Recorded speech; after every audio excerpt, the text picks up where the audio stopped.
Elle doit être complètement excisée de notre chair. Nous sommes esprits, nous avons une âme, nous vivons dans un corps. Le corps et l'âme, ensemble, forment en fait ce que la Bible appelle la chair. Nous avons de bonnes Restez choses avec dans nous l'esprit. dans Jouissez de votre vie.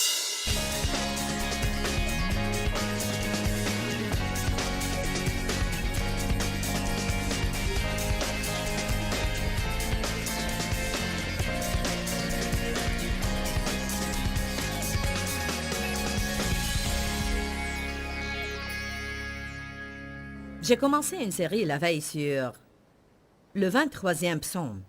Le Seigneur est mon berger. Nous allons lire ce psaume au début de chaque session.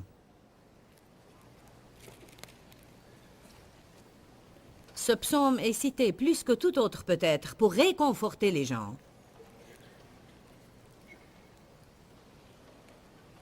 Et Dieu veut nous réconforter. Amen.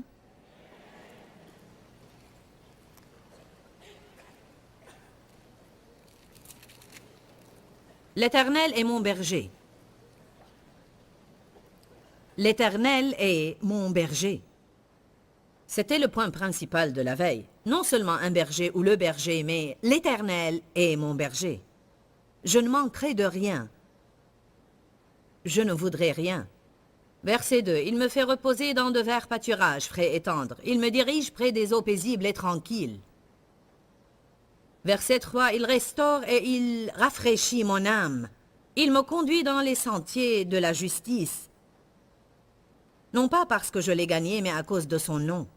Quand je marche dans la vallée de l'ombre de la mort, je ne crains aucun mal. Car tu es avec moi. Ta houlette me protège, ton bâton me guide, il me rassure. Verset 5, tu dresses devant moi une table en face de mes adversaires. Tu oins d'huile ma tête, et ma coupe déborde. Verset 6. Oui, le bonheur et la grâce m'accompagneront tous les jours de ma vie, et j'habiterai dans la maison de l'Éternel jusqu'à la fin de mes jours. Hier soir, nous avons couvert l'Éternel est mon berger. Ce matin, je vais examiner. Je ne manquerai de rien. Je ne voudrais rien. Ça indique le bien-être. Quand les brebis ont un bon berger, elles devraient être des brebis satisfaites. On va également parler un peu de « Il me fait reposer dans de verts pâturages. Il me dirige près des eaux paisibles et tranquilles. » Dieu nous a appelés à vivre en paix. Il ne veut pas qu'on s'inquiète, qu'on soit craintif et qu'on soit anxieux. Ce serait agréable de se reposer près des eaux paisibles. Ça exprime l'absence d'inquiétude. Entrer dans le repos de Dieu, sachant qu'il va satisfaire nos besoins. Ce serait agréable si nous faisions cela. Mais le psalmiste dit « Il me fait ». Parfois, tandis qu'il nous fait faire des choses, on finit par être fatigué, par avoir mal à cause de l'obstination, l'égoïsme, l'égocentrisme et l'attitude indépendante qui doit être complètement excisée de nous. On n'y renonce pas volontiers. Elle doit être complètement excisée de notre chair. Nous sommes esprits, nous avons une âme, nous vivons dans un corps. Le corps et l'âme, ensemble, forment en fait ce que la Bible appelle la chair. Nous avons de bonnes choses dans l'esprit et nous voulons faire les choses comme il faut. C'est pourquoi il y a un combat en vous. Quand vous êtes tenté de faire la mauvaise chose, une partie de vous veut faire le mal et l'autre le bien. Et la partie qui veut faire le bien doit devenir assez forte pour prendre le contrôle toujours et dans chaque situation. Mais nous savons tous que c'est un processus. Ça ne se produit pas simplement du jour au lendemain. Allez à Colossiens chapitre 3, verset 5. Nous avons parlé en fin de soirée hier comment un berger met une marque sur chacune de ses brebis, une marque de propriété. Et en langue de berger, ça s'appelle être immatriculé. Ces brebis sont désignées comme appartenant à un certain berger. Ainsi, si elles errent ou s'égarent et arrivent dans le pâturage de quelqu'un d'autre, on sait toujours à qui elles appartiennent. Eh bien, cette marque est faite avec ce que les bergers appellent un couteau d'abattoir. Il y a tant de bonnes leçons à tirer des analogies entre les brebis et les enfants de Dieu, et entre les bergers naturels et notre rapport avec le berger. Colossiens 3,5. Paul enjoint l'Église, faites donc mourir les mauvais désirs tapis dans vos membres, les tendances animales et tout ce qui est terrestre en vous. Si vous étudiez le mot chair en grec, c'est le mot grec sarx, S-A-R-X, et il signifie tendance animale. Quand nous marchons selon la chair, nous pouvons agir bien mal parfois, n'est-ce pas? Voire nous choquer nous-mêmes parfois. Je n'arrive pas à croire que j'ai agi de cette manière. C'est tragique de voir comment on agit des fois juste parce qu'on n'obtient pas ce qu'on veut, quand on le veut, et comme on le veut. Mais tout le monde a cette tendance charnelle, et elle doit être corrigée en nous tous. Ce que vous éprouvez ne vous est pas unique du tout, mais tout le monde en fait l'expérience. Évidemment, certaines personnes passent plus facilement que d'autres personnes. Certaines doivent être traitées plus longtemps que d'autres. Parfois, c'est le produit de notre tempérament naturel et de notre personnalité. De même, dans la vie, il y a ceux qui sont plus commodes et ceux qui sont plus difficiles. Mais Dieu merci, il persiste avec nous jusqu'à ce que le travail soit fait. Dites, Dieu ne me lâchera jamais. Ainsi, Paul se sert ici d'un langage violent. Faire mourir la chair. Ok, Paul, comment est-ce que je fais ça? En fait, on fait mourir la chair quand on la renie, quand on refuse de la laisser faire à son idée. Quand on le fait, ça va faire mal. Le réalisez-vous? Exemple, si mon mari veut aller à un certain restaurant et moi je veux aller à un autre, et je veux vraiment aller où je veux aller et je ne suis pas d'humeur à concéder. Mais ce jour-là particulièrement, il n'est pas d'humeur à céder non plus. En tant qu'épouse, qui, selon la Bible, est supposée être soumise, quand il y a un désaccord, et ce désaccord tourne à la bagarre, c'est moi qui suis censée m'incliner. Donc, si je dis « Seigneur, je sais qu'en cet instant, je dois rentrer en accord avec Dave, et ça ne vaut pas la peine de se disputer pour ça, et donc je dis « Bien sûr, chérie, c'est d'accord, nous irons là où tu veux. » Je pourrais le dire par obéissance à Dieu et je pourrais vouloir le dire du fond du cœur, mais ma chair pique une crise. Alors, avant d'être dompté quand la chair a un coup de colère, la tempête est bien visible. Tout le monde sait que ma chair pique une crise. Ma bouche peut vous dire que je pique une crise. Toutes mes émotions, mes expressions du visage et même mon langage corporel. Mais plus je laisse Dieu agir en moi, peu à peu, mon esprit devient plus fort et prend le contrôle sur la chair. Et ainsi, quoique je n'aime pas ce qui se passe, je peux me contrôler et ne pas faire un scandale. C'est comme une deuxième étape. Et finalement, honnêtement et en vérité, nous pouvons grandir jusqu'à pouvoir concéder. Et ça ne fait même pas mal. Parce que mourir veut dire ne plus sentir la douleur. Si jamais on sent la douleur, quand on n'en fait pas à sa tête, ça veut dire qu'il y a quelque chose dans cette chair qui est encore vivant. L'apôtre Paul a dit, ce n'est plus moi qui vis, c'est Christ qui vit en moi. Quand on en vient au point où on peut dire le moi est mort, à ce moment-là, on est libre parce qu'on ne sent pas la douleur. Quand on apprend que les gens parlent de nous, c'est plutôt « je prierai pour eux, mais je sais qui je suis en Christ et je sais que mon cœur est droit ». On n'a pas à souffrir des jours ou des mois ou même des années parce que quelqu'un nous rejette ou quelqu'un ne parle pas de nous gentiment parce que si ce moi est mort, alors je ne me soucie pas trop de ce que vous pensez. C'est entre vous et Dieu, c'est votre problème. Mais ça prend du temps pour y arriver. Paul signifiait beaucoup de choses quand il a dit « ce n'est plus moi » qui vit. Écoutez-moi, car je veux vous donner de bonnes nouvelles ce matin. Je n'avais jamais pensé le faire tout le long de mon ministère. Mais comme j'étudiais Galates 2:20 la semaine dernière pour un autre enseignement sur entrer dans le repos de Dieu, et comme j'examinais des écritures telles que Colossiens 3, faire mourir la chair, la priver de sa puissance, à régner sur vous. Et même une écriture que nous allons regarder sous peu. Philippiens 4, où Paul a dit « Car j'ai appris à être content, satisfait et sans inquiétude, quel que soit l'état où je me trouve. Si je suis dans l'abondance, je suis content, et si je n'ai presque rien, je suis content. » La clé est qu'il dit qu'il l'a appris. Mais voici ce que j'ai fait. Je n'y avais jamais pensé pendant 27 ans à étudier la parole. Je me suis demandé depuis combien de temps Paul était-il converti quand il a écrit Galates, Colossiens et Philippiens. Je me suis demandé combien de temps avait-il marché avec Dieu avant qu'il n'ait pu dire ça. Et qu'est-ce que j'ai découvert? Il avait marché avec Dieu au moins 25 ans quand il a écrit Galates 2, verset 20. Ce n'est plus moi qui vis. 35 ans quand il a dit « Faites mourir la chair, privez-la de sa puissance ». Et 36 ans quand il a dit « J'ai appris comment être content ». Eh bien, ça m'a encouragé. Je veux dire, ça m'a vraiment encouragé. Juste parce que Paul affirme ces choses ne veut pas dire qu'il les a dit quelques jours après son expérience sur son chemin vers Damas, qui d'ailleurs était absolument étonnante. Je veux dire, il a appris que Jésus était vrai. Tout à coup, une lumière venant du ciel resplendit autour de lui. Il tombe de son cheval, devient aveugle pour plusieurs jours jusqu'à ce que quelqu'un lui impose les mains pour être rempli du Saint-Esprit. Comment ne pas être plein de foi et grandir du jour au lendemain quand on a ce genre d'expérience? Vous savez pourquoi? Parce que les expériences ne vous mûrissent pas.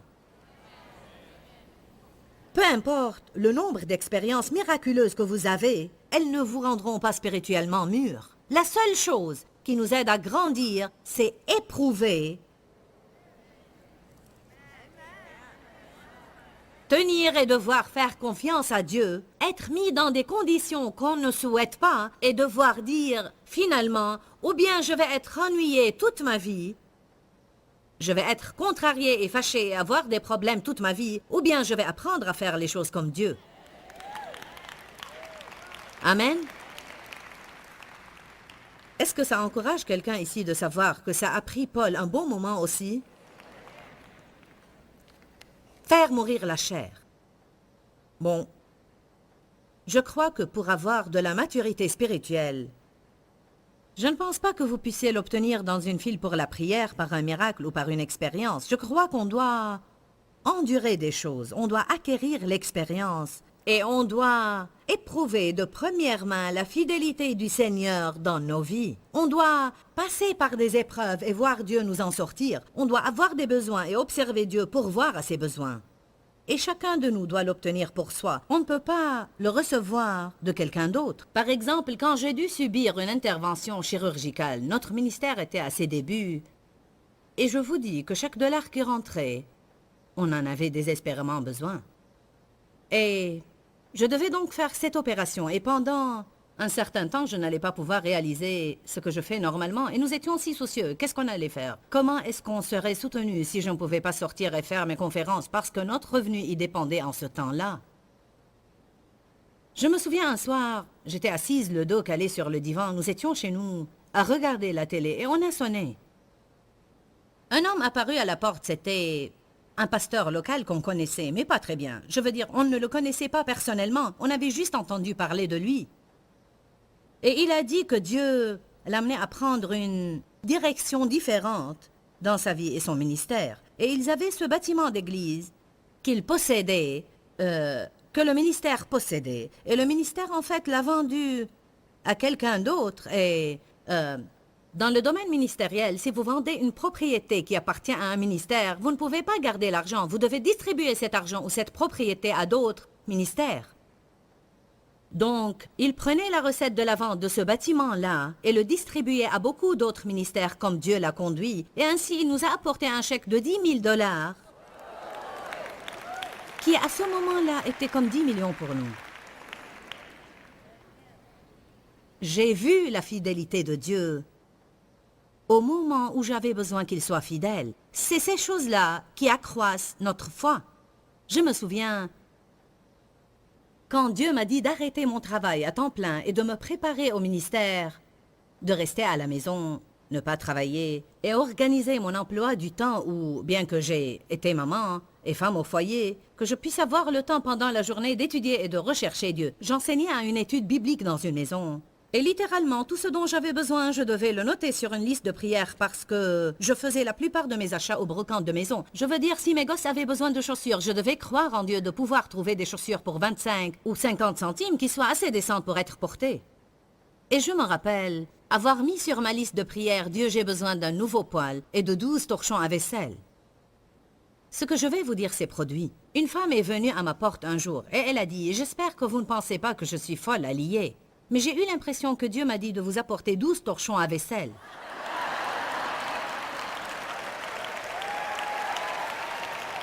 Gloire à Dieu! Je sautais tout autour de la maison. Alléluia! Gloire à Dieu! Elle a probablement pensé que j'étais insensée. Je vous dis et je certifie, tels sont les temps où votre foi est établie en Dieu, et tels sont les temps où vous prouvez la fidélité de Dieu. Quand vous subissez des choses, et si je n'avais pas eu besoin de ces 12 torchons à vaisselle, et si je pouvais les acheter, alors je ne pourrais pas avoir confiance en Dieu pour mes besoins maintenant, qui sont beaucoup plus que 10 000 $ ou 12 torchons à vaisselle. Nous avons souvent besoin de quelqu'un au ministère qui a des qualifications précises, mais nous ne pouvons pas mettre une annonce dans le journal car nous allons recevoir un nombre de candidats, mais ils ne vont pas être le genre de personnes que nous souhaitons. Et ainsi, on doit vraiment avoir confiance en Dieu pour les employés dont on a besoin, non seulement pour leurs qualifications, mais aussi l'attitude qu'il faut et la maturité spirituelle. Et ce n'est pas facile d'y arriver, je vous le dis.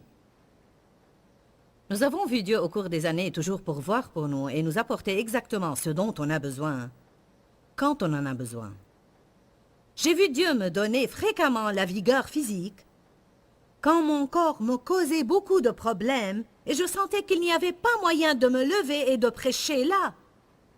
Je ne pouvais pas le faire, mais je savais que je devais le faire. Et ainsi, je prenais ces pas de foi. Je me rappelle des fois, sur le plateau, où je me sentais si faible que je devais m'appuyer au pupitre pour ne pas tomber par terre. L'onction de Dieu venait alors sur moi, et je me sentais assez forte pour courir aux 4 coins de la ville. Et quand je terminais ce que je devais faire... Oh! Dieu nous donne la force et le pouvoir de faire ce qu'on doit faire. Il pourvoit, il amènera les personnes qu'il faut dans votre vie, il pourvoira à vos finances. Le Seigneur est mon berger, je ne voudrais rien.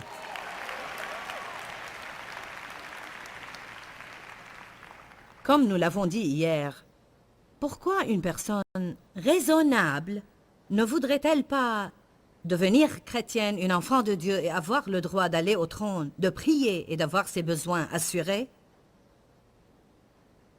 Une personne qui fait confiance au Seigneur peut vouloir des choses. Elle peut être en attente sur des choses, mais en même temps être très satisfaite.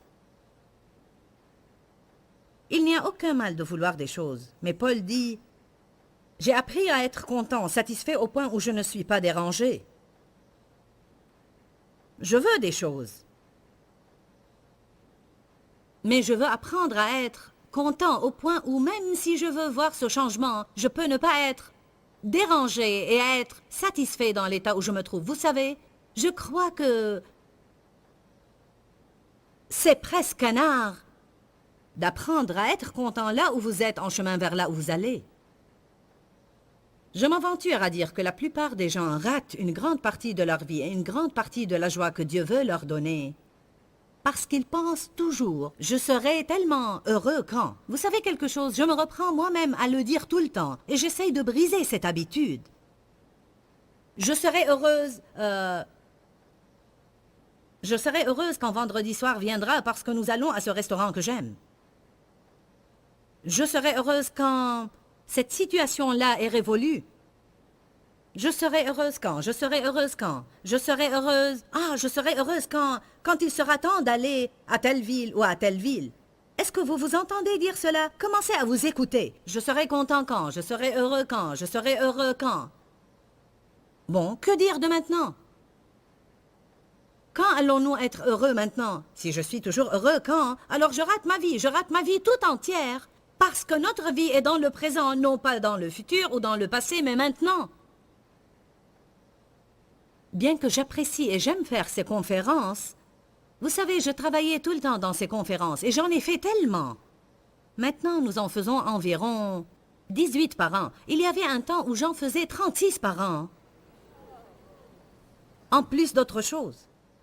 Celles-là étaient les années formatives, les années du début, où bien que nous travaillions dur maintenant, nous devions travailler encore plus dur alors. Je me rappelle un temps où je pensais, j'allais à la conférence et je pensais, je serai contente quand ça sera terminé. Non parce que je n'éprouvais aucun plaisir à les faire, mais parce qu'on avait l'habitude de penser comme ça. Vous savez, je serai heureuse quand samedi viendra, je pourrai rentrer et me détendre. Dieu m'a dit, tu fais tant de conférences, pendant que tu y es, vaut mieux apprendre à les apprécier ou tu ne vas jamais te réjouir. Et donc j'apprécie ce que je fais. Je veux avoir plaisir à être ici. Je ne veux pas le prendre comme... Je serai heureuse quand ce sera fini. Je ne veux pas que les dirigeants de la louange et les musiciens et les gens qui nous accompagnent, il y a 50 personnes qui voyagent avec nous et je ne les veux pas avec moi à chaque conférence à penser « je serai heureux quand ce sera fini ». Ce n'est pas comment Dieu voudrait qu'on soit. Il veut qu'on apprécie tout ce qu'on fait. Il veut que nous jouissions de chaque aspect de notre vie. Ne pas détester votre travail et ne pas attendre impatiemment vendredi soir.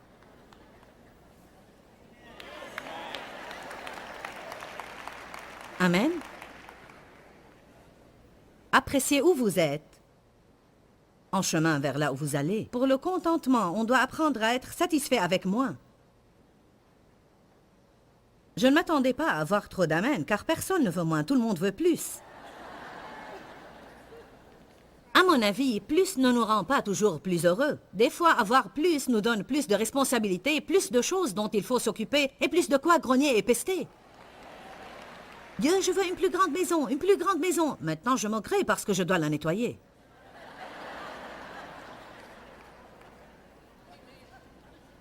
Ah, Dieu, je veux un mari, je veux un mari. Mais nous n'avons pas besoin d'en parler.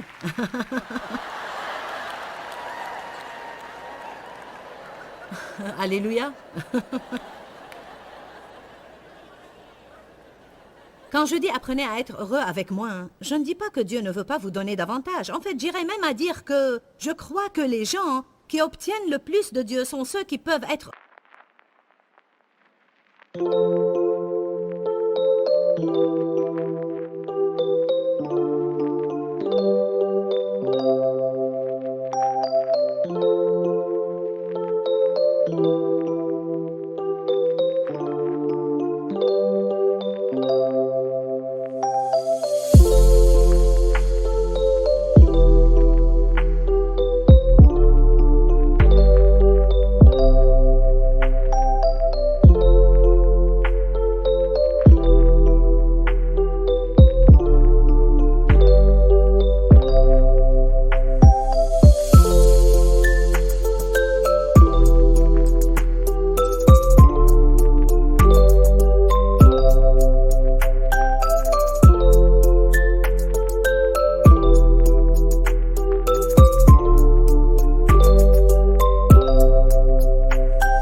avec moi. Vous ne m'avez pas entendu. J'ai dit, les personnes qui obtiennent le plus de Dieu sont celles qui prouvent par leur attitude qu'elles peuvent être heureuses avec moins, parce que si vous ne pouvez pas être heureux avec moins, vous ne serez pas heureux avec plus. C'est une belle affirmation. Si vous ne pouvez pas être heureux avec moins, vous ne serez jamais heureux avec plus. Pourquoi pensez-vous que nous avons eu des années de disette, des épreuves et des tribulations et toutes sortes de difficultés avant d'entrer dans les années de la vie dans la terre promise? Pourquoi devons-nous passer par le désert avant d'arriver à la terre promise? Parce que c'est dans le désert que notre caractère se développe. Si nous ne voulons pas passer par des épreuves, nous serons sans caractère et nous serons comme un arbre sans racines. Il paraît ferme, mais le premier orage va le faire tomber et le détruire. Philippiens 4:11. Allons y jeter un coup d'œil, bien que je l'ai déjà cité, on doit le voir ce matin de nos propres yeux.